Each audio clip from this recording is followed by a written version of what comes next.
بسم اللہ الرحمن الرحیم۔ شروع کرتا ہوں اللہ کے نام سے جو بڑا مہربان نہایت رحم کرنے والا ہے۔ شراز ٹی وی چینل دیکھنے والوں کو دل کی گہرائیوں سے السلام علیکم۔ تو دوستوں، آج کا ہمارا موضوع ہے حضرت محمد صلی اللہ علیہ وآلہ وسلم اور ایک اونٹ۔ حضرت تمیم داری رضی اللہ تعالی عنہ سے روایت ہے کہ ایک صحابی کی محفل میں حضور اقدس صلی اللہ علیہ وآلہ وسلم تشریف فرما تھے۔ ہم نے دیکھا کہ ایک اونٹ بھاگتا ہوا ہماری طرف آ رہا ہے اور ہمیں ڈر تھا کہ کہیں وہ حضور پاک صلی اللہ علیہ وآلہ وسلم کو کوئی نقصان نہ پہنچا دے، لیکن وہ جیسے ہی نبی پاک صلی اللہ علیہ وآلہ وسلم کے قریب پہنچا تو رک گیا اور آہستہ آہستہ چل کر آپ کے سر مبارک کے پاس آ کر کھڑا ہو گیا۔ اونٹ نے اپنا منہ حضور پاک صلی اللہ علیہ وآلہ وسلم کے کان کے قریب کیا اور کچھ کہنا شروع کر دیا۔ تھوڑی دیر بعد حضور پاک صلی اللہ علیہ وآلہ وسلم فرمانے لگے، اے اونٹ، سکون سے بیٹھ جاؤ، بے شک ہماری پناہ میں آنے والے کو اللہ ہی امان دیتا ہے۔ اگر تو سچا ہے تو تجھے اس کا فائدہ ہوگا، اور اگر تو نے جھوٹ بولا ہے تو تمہیں جھوٹ کی سزا ملے گی۔ حضرت تمیم داری رضی اللہ تعالیٰ عنہ فرماتے ہیں کہ ہم نے پوچھا، یا رسول اللہ صلی اللہ علیہ وسلم، اس اونٹ نے آپ سے کیا کہا ہے؟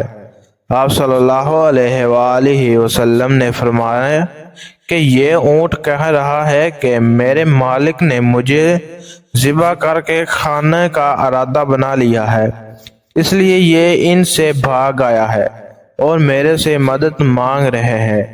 ہم بھی اسی گفتگو میں مشغول تھے کہ اس اونٹ کے مالک بھاگتے ہوئے آئے۔ جب اونٹ نے ان کو آتے دیکھا تو وہ دربار حضور پاک صلی اللہ علیہ وسلم کے سر مبارک کے قریب ہو گیا اور آپ صلی اللہ علیہ وسلم کے پیچھے چھپنے لگا۔ اونٹ کے مالکوں نے عرض کی، یا رسول اللہ صلی اللہ علیہ وسلم، ہمارا یہ اونٹ 3 دن سے ہمارے پاس سے بھاگا ہوا ہے اور یہ آج ہمیں آپ صلی اللہ علیہ وسلم کی خدمت میں ملا ہے۔ اس پر آپ صلی اللہ علیہ وآلہ وسلم نے فرمایا، یہ میرے سامنے شکایت کر رہا ہے کہ یہ کہتا ہے کہ یہ تمہارے پاس کئی سال تک پلا پڑا ہے۔ جب موسم گرما آتا ہے تو تم گھاس اور چارے والے علاقوں کی طرف اس پر سوار ہو کر جاتے، اور جب موسم سرما آتا ہے تو تم اس پر سوار ہو کر گرم علاقوں کی جانب کوچ کرتے۔ اب جب کہ یہ اس خستہ حال کی عمر کو پہنچ گیا ہے تو تم اس کو ذبح کر کے اس کا گوشت کھانے کا منصوبہ بنا رہے ہو۔ انہوں نے عرض کی، خدا کی قسم، یا رسول اللہ صلی اللہ علیہ وسلم، یہ بات بالکل اسی طرح ہے جیسے آپ صلی اللہ علیہ وسلم نے بیان فرمائی ہے۔ اس پر حضور صلی اللہ علیہ وآلہ وسلم نے فرمایا، ایک اچھے خدمت گزار کی ان کے مالکوں کی طرف سے کیا یہی جزا ہوتی ہے؟ وہ عرض گزار ہوئے، یا رسول اللہ صلی اللہ علیہ وسلم، اب ہم نہ اسے بیچیں گے اور نہ ہی اسے ذبح کریں گے۔ اس کے بعد آپ صلی اللہ علیہ وسلم نے اس اونٹ کو ان سے 100 درہم میں خرید لیا اور پھر فرمایا، اے اونٹ، جا تو اللہ تعالیٰ کی رضا کی خاطر آزاد ہے۔ یہ سنتے ہی اونٹ نے حضور پاک صلی اللہ علیہ وآلہ وسلم سے کان مبارک میں خوشی سے کچھ کہا تو حضور پاک صلی اللہ علیہ وسلم نے فرمایا، آمین۔ اونٹ نے پھر دوسری بار کچھ کہا تو آپ صلی اللہ علیہ وسلم نے پھر فرمایا، آمین۔ تیسری مرتبہ پھر اونٹ نے کچھ کہا تو اللہ کے نبی نے کہا، آمین۔ جب چوتھی مرتبہ اونٹ نے حضور پاک صلی اللہ علیہ وآلہ وسلم کے کان میں کچھ کہا تو آپ صلی اللہ علیہ وآلہ وسلم کی آنکھوں سے آنسو جاری ہو گئے اور آپ زاروں قطار رونے لگے۔ ہم نے عرض کی، اے اللہ کے رسول صلی اللہ علیہ وآلہ وسلم، اس اونٹ نے آپ سے کیا کہا ہے؟ آپ صلی اللہ علیہ وآلہ وسلم نے فرمایا، پہلی دفعہ اونٹ نے کہا کہ اے نبی اللہ پاک آپ کو اسلام اور قرآن کی طرف سے بہترین اجر دے۔ اس پر میں نے کہا آمین۔ پھر دوسری دفعہ اس نے کہا، اللہ تعالیٰ قیامت کے دن آپ کی امت سے اس طرح خوف کو دور فرمائے جس طرح آپ صلی اللہ علیہ وسلم نے مجھ سے خوف کو دور فرمایا ہے۔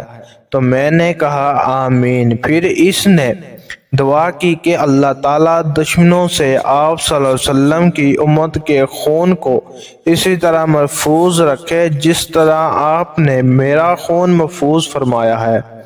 اسی طرح پھر کہا، اللہ تعالیٰ آپ صلی اللہ علیہ وسلم کی امت کے درمیان جنگ و جدال پیدا نہ ہونے دے۔ یہ سن کر مجھے رونا آ گیا، کیونکہ یہی دعا میں نے بھی اپنے رب سے مانگی تھی۔ تو اس نے پہلی تین تو قبول فرما لی، لیکن اس آخری دعا سے منع فرما دیا۔ جبرائیل علیہ السلام نے مجھے اللہ تعالیٰ کی طرف سے خبر دی کہ میری یہ امت آپس میں جنگ کرے کہ فنا ہوگی۔ جو کچھ ہونے والے ہیں قلم اسے لکھ چکا ہے۔ دیکھیں نہ دوستوں، آج نبی مکرم صلی اللہ علیہ وآلہ وسلم کی یہ حدیث کیسے پوری ہو رہی ہے۔ جگہ جگہ مسلمان آپس میں لڑ رہے ہیں۔ کسی طرح ہم لوگ آج ایک دوسرے کے خون کے پیاسے ہو گئے ہیں، کرفہ روایات کے نام پر تو کبھی غیرت کے نام پر ہم دوسروں کو قتل کر رہے ہیں، اور دیکھا جائے تو جتنا نقصان مسلمانوں کا کر رہے ہیں اتنا کوئی اور نہیں کر رہا۔ ہمیں آج اپنی نفرتوں کو ختم کرنے کی ضرورت ہے۔ ہم آپس میں بھائی بھائی ہیں۔ اللہ پاک ہم سب کو پیار محبت سے رہنے کی توفیق عطا فرمائے، اور ہمیں اور ہمارے خاندانوں میں سکون نصیب فرمائے، آمین۔ اور کمنٹ سیکشن میں آمین ضرور لکھیے گا۔ اور ویڈیو کے آخر میں آپ سے گزارش ہے، اگر آپ نے Shiraz T V YouTube channel ابھی تک سبسکرائب نہیں کیا تو لازمی سبسکرائب کر لیں۔ جزاک اللہ۔